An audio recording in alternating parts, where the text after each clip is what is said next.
ओम। चुनौतियों का चिंतन, हमारा घर हमारी जिम्मेदारी। 10वां भाग, विषय संख्या 8। मैं क्या खा सकता हूँ। एक बहुत पुरानी उक्ति है, जैसा खाए अन्न वैसा होवे मन। यह केवल एक उक्ति या कहावत नहीं है, बल्कि इसे लिखने के पीछे एक बहुत बड़ा विज्ञान, एक लॉजिक काम कर रहा है। वास्तव में भोजन हमारे शरीर का ईंधन है। जैसा ईंधन डालेंगे वैसा ही चलेगा। यानी जो वाहन जिस ईंधन से चलने के लिए डिजाइन किया गया है, अगर इसके विपरीत वाहन में दूसरा ईंधन डालेंगे तो गाड़ी देर सबेर खराब हो जाएगी। मसलन पेट्रोल की गाड़ी पेट्रोल से चलती है और डीजल की गाड़ी डीजल से। ठीक ऐसे ही हमारा शरीर भी है।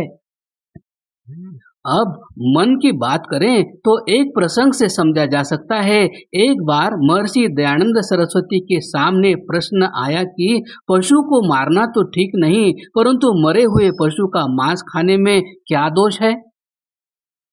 इसका उत्तर देते हुए दयानंद सरस्वती जी ने कहा, जैसा दोष उपकार करने वाले माता पिता आदि के वृद्ध अवस्था में उन्हें मारने और उनके मांस खाने में है, वैसे ही उन पशुओं की सेवा न कर मार के खाने में है। और जो मरे पश्चात उनका मांस खावे तो उसका स्वभाव मांसाहारी होने से अवश्य हिंसक होके हिंसा रूपी पाप से कभी बच नहीं पाएगा। इस कारण किसी भी अवस्था में मांस नहीं खाना चाहिए। इसका स्पष्ट अर्थ है कि स्वच्छ अन्न के स्थान पर मांस आदि दुर्गंध वाले पदार्थ खाने से मन वैसा ही मलिन हो जाता है। हैरानी की बात है कि सब्जी थोड़ी सी खराब हो जाए तो भी हम उसे हटा देते हैं, तो फिर पूरे तौर पर सड़ा हुआ मांस कैसे खाने के योग्य हुआ। तुम्हारे शरीर को जिस ईश्वर ने बनाया, क्या उसी ने पशु आदि के शरीर नहीं बनाए। जो तुम कहो कि पशु आदि हमारे खाने को बनाए, तो हम कह सकते हैं कि हिंसक पशुओं के लिए उसने तुम्हें बनाया होगा। जैसे तुम्हारा चित्त उनके मांस पर चलता है, वैसे ही शेर चीते आदि का चित्त भी तुम्हारे मांस पर चलता है, तो उनके लिए तुम क्यों नहीं। ये तो हुई महापुरुषों की बात। अब आज की करते हैं। विनोद के घर में कोई भी सदस्य नॉनवेज भोजन नहीं लेता। थोड़े समय पहले तक विनोद भी पूर्ण शाकाहारी था, लेकिन जब से जिम ज्वाइन किया तब से नॉनवेज भोजन उसकी डाइट का हिस्सा बन गया। ये केवल एक विनोद की कहानी नहीं है। आजकल के समय में बहुत से लोग खुद को फिट रखने के लिए जिम जाना पसंद करते हैं, साथ ही जिम ट्रेनर की ओर से दी गई डाइट को फॉलो करते हैं। अधिकांश जिम ट्रेनर लोगों को चिकन, मटन आदि मांसाहारी भोजन की डाइट बताते हैं ताकि उनका शरीर आकर्षक दिखाई दे। केवल जिम ही नहीं, कुछ समय से टीवी विज्ञापन के माध्यम से नॉनवेज फूड को काफी परोसा जा रहा है। चाहे इसमें दीपावली पर नॉनवेज पिज्जा का विज्ञापन हो या बर्गर का। यानी आसानी के साथ ये बात लोगों के दिमाग में पहुंचाई जा रही है कि मांसाहार जीवन का हिस्सा है और जो कोई नॉनवेज नहीं खाता वह पिछड़ा हुआ है। कुछ लोग ये भी तर्क देते हैं कि हम तो मारते नहीं, पाप तो मारने वाले पर है। पर हमारा प्राचीन संविधान मनुस्मृति देखिए क्या व्यवस्था दे रही है। देखें, मारने की आज्ञा देने, मांस के काटने, पशु आदि के मारने, उनको मारने के लिए लेने और बेचने, मांस को पकाने, परोसने और खाने वाले आदि सब पाप के भागी हैं। ऐसे में एक प्रश्न हम सब के सामने खड़ा हो जाता है कि क्या यह सिर्फ कंपनियों का बिजनेस है या आधुनिकता के नाम पर भारत के खान पान के कल्चर को समाप्त करना। आप जो खाते हैं खाते रहिए, लेकिन एक बार सोचने की तो कोई मनाही नहीं है, क्योंकि अचानक पिछले कुछ वर्षों में विभिन्न समाचार पोर्टल, कुछ एक विचारक, इतिहासकार ऐसे सामने आए जो यह साबित करने पर तुले हैं कि वैदिक युग में लोग मांस भक्षण करते थे। कई विचारक वेदों का हवाला देकर भी यही प्रूफ करने पर उतारू है कि वैदिक युग से लेकर अभी तक हिंदू संस्कृति में मांस भक्षण की कोई मनाही नहीं थी। ऐसे में सवाल बन जाता है कि क्या हमारे पूर्वज मांसाहारी थे? वो मांस भक्षण किया करते थे या फिर अब आधुनिक समाज के दिमाग में यह बात डालकर लोगों का खान पान, उनकी सोच एवं संस्कृति बदले जाने का एजेंडा है? यह भी एक तथ्य है, जब भारत विश्व गुरु कहलाता था, तब जब यहाँ के जान विज्ञान का बोलबाला पूरे विश्व में था, तब यहाँ के सभी वासी पूर्ण शाकाहारी ही थे।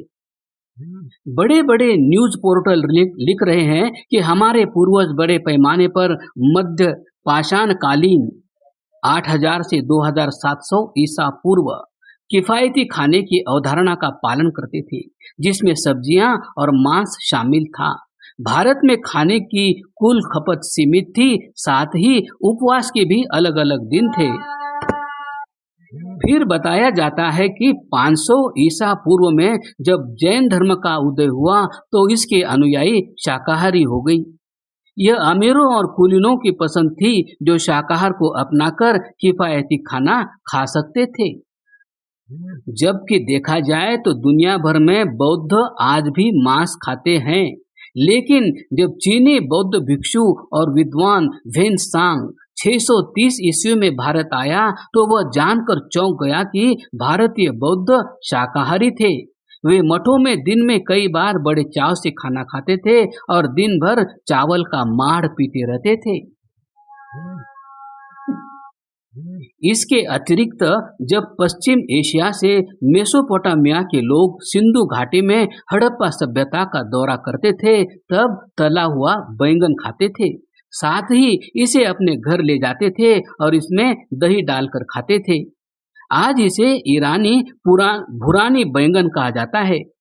मेसोपोटामिया के लोगों का चावल से परिचय भी शायद हड़प्पा के लोगों ने नहीं कराया था, क्योंकि इसके बाद ही मेसोपोटामिया में प्याज की खेती हुई। चावल में प्याज डालने का काम भी हड़प्पा सभ्यता से पहले हुआ। जमीन के जरिए जुड़े इन लोगों ने अपनी पहचान बनाए रखते हुए अपने व्यंजनों को एक दूसरे से साझा किया। किंतु मध्यकाल आते आते खान पान में परिवर्तन होने लगा। इसका एक उदाहरण आप ऐसे समझ सकते हैं कि मुगल काल में अगर किसी का धर्म भ्रष्ट करना होता था तो उसे जबरन मांस खिलाया जाता था। आप इसी से समझिए कि भारतीय उपमहाद्वीप में शाकाहार धर्म का ही एक अंग था। मांसाहारी को दानव तथा शाकाहारी को मानव कहे जाने की परंपरा रही थी। लेकिन पिछले कुछ सालों के दौरान मांसाहार को प्रोत्साहन दिया गया। ये सब कोई अचानक हुई घटना नहीं है। दरअसल षड्यंत्र वही है कि लोगों को उनके मूल खान पान से दूर कर दिया जाए तो अपने धर्म से स्वयं ही दूर हो जाएंगे। यानी जो काम मुगल काल में जबरन हुआ उसे अब प्यार और एजेंडे के साथ किया जाए। आपने देखा होगा, थोड़े समय पहले हैदराबाद की एक संस्था नेशनल एग कोऑर्डिनेशन ऑर्गेनाइजेशन ने एक भ्रम पैदा किया कि अंडे शाकाहारी होते हैं। यानी जो अंडे अभी तक सिर्फ अंडे थे, जिसे शाकाहार की श्रेणी में नहीं रखा जा रहा था, अब वो अचानक से आयुर्वेदिक हो गए। फिर एक और संस्थान सरदार वल्लभ भाई पटेल कृषि एवं प्रौद्योगिकी विश्वविद्यालय के कुक्कुट अनुसंधान एवं प्रशिक्षण केंद्र ने कहा कि उनके अंडे को आयुर्वेदिक इसलिए कहा जा रहा है क्योंकि इस प्रक्रिया में मुर्गियों को जो आहार दिया जाता है उसमें आयुर्वेदिक जड़ी बूटियों का मिश्रण होता है। मसलन मुर्गियों को मुनक्का, किशमिश, बादाम और छुआरे आदि परोसी जा रहे हैं तो उनसे पैदा होने वाले अंडे आयुर्वेदिक कहे जा रहे हैं। हो सकता है कल कहा जाए कि काजू, मखाने, पिस्ता खाने वाली और शरबत पीने वाली गाय का बीफ भी आयुर्वेदिक है, क्योंकि जब बाजार पर पूंजीवाद हावी हो जाए तो आगे ऐसी खबरें लोगों के लिए सुनना और पढ़ना कोई नई बात नहीं रह जाएगी।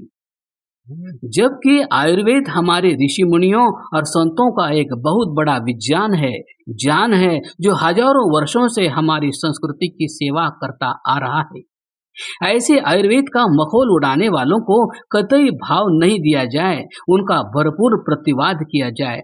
यह शब्द छल है और इस तरह के विज्ञापन पर भी प्रतिबंध लगाना चाहिए और पूरी तरह से भारत सरकार से इस बात का आग्रह करना चाहिए कि ऐसे लोगों के मंसूबों को कतई न पनपने दें, अन्यथा हमारी संस्कृति को बहुत नुकसान होगा। अध्ययनकर्ताओं ने शाकाहारी और मांसाहारी लोगों के बीच किए गए तुलनात्मक अध्ययन में पाया कि मांसाहारी लोगों की तुलना में शाकाहारी लोगों की जीवन प्रत्याशा अधिक होती है। शोध से पता चलता है कि मांस का सेवन कम करने से आपका जीवन काल 3.5 वर्ष तक बढ़ सकता है। इसे रिपोर्ट से पता चला है कि पौधों पर आधारित आहार का सेवन करने वाले लोगों के समूह वालों में 70 वर्ष की आयु से अधिक जीवित रहने की संभावना भी अधिक देखी गई।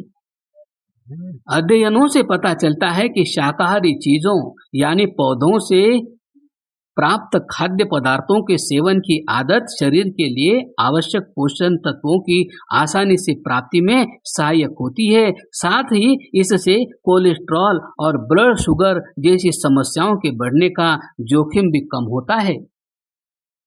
आहार विशेषज्ञ कहते हैं, शाकाहारी आहार का सेवन रक्त शर्करा को नियंत्रित रखने, हृदय स्वास्थ्य को बेहतर रखने और वजन कम करने में भी मददगार है। शाकाहारी या मांसाहारी आहार शरीर को स्वस्थ रखने में किस प्रकार की चीजों को अधिक फायदेमंद माना जाता है, यह लंबे समय से चर्चा का विषय रहा है। कई अध्ययनों के निष्कर्ष में शोधकर्ताओं ने पाया कि शाकाहारी भोजन में अन्य खाने के पैटर्न की तुलना में कम कैलोरी, सैचुरेटेड फैट और कोलेस्ट्रॉल के स्तर में कमी होती है। इसके अलावा इस तरह के आहार में फाइबर, पोटेशियम और विटामिन सी की भी अधिकता होती है। शाकाहारी का वजन मांस खाने वालों की तुलना में कम होता है, जिससे उनमें कैंसर जैसी गंभीर बीमारियों का खतरा भी कम होता है। ऐसे में शाकाहारी आहार को अधिक स्वस्थ माना जाता है। समाधान: आज से ही अपने बच्चों को एक चीज जरूर सिखाएं कि हम मनुष्य हैं और इस नाते प्रकृति में हमारी जिम्मेदारी सबसे अधिक है। कुछ खाने से पहले अपनी आत्मा की आवाज जरूर सुने।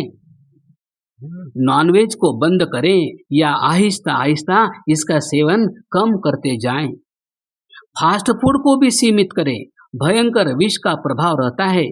पिज्जा, बर्गर, पेस्ट्री, चॉकलेट और केक जैसी चीजों से न सिर्फ बच्चे की हेल्थ खराब होती है, बल्कि शारीरिक और मानसिक विकास पर भी असर पड़ता है। ऐसे बच्चों की इम्यूनिटी भी काफी कमजोर हो जाती है, जिसकी वजह से बच्चों में संक्रमण और एलर्जी का खतरा बहुत ज्यादा बढ़ जाता है।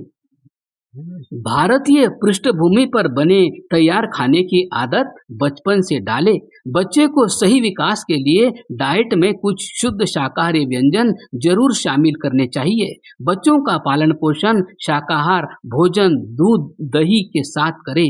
ध्यान रखें, बच्चे आज जैसा भोजन करेंगे, कल ऐसा ही परिवार, समाज और राष्ट्र का भविष्य होगा। इसे चर्चा का विषय बनाएं, परिवार में चर्चा करें, स्कूलों में डिबेट करें, खुद अपने खान पान की आदत बदलें। मेरा शरीर 100 वर्ष तक जीने के लिए है, इससे कम इसे जीना नहीं है और 100 वर्ष भी पूर्ण स्वस्थ रहकर जीना है, किसी के ऊपर निर्भर रहकर नहीं। आओ बिना किसी को दुख दिए अपना भोजन शुद्ध शाकाहार बनाए। ठीक इसी तरह साहित्य में नोबेल पुरस्कार विजेता जॉर्ज बर्नार्ड शॉ कहते हैं, हम मांस खाने वाले वे चलती फिरती कब्रें हैं जिनमें वध किए जानवरों की लाशें दफन की गई है, जिन्हें हमारे स्वाद और चाव के लिए मारा गया है। गो करुणानिधि पुस्तक जरूर पढ़ें। आशा है आप अपने कुछ देर के स्वाद के लिए किसी की हत्या करने के पाप में भागीदार नहीं बनेंगे। क्रमशः।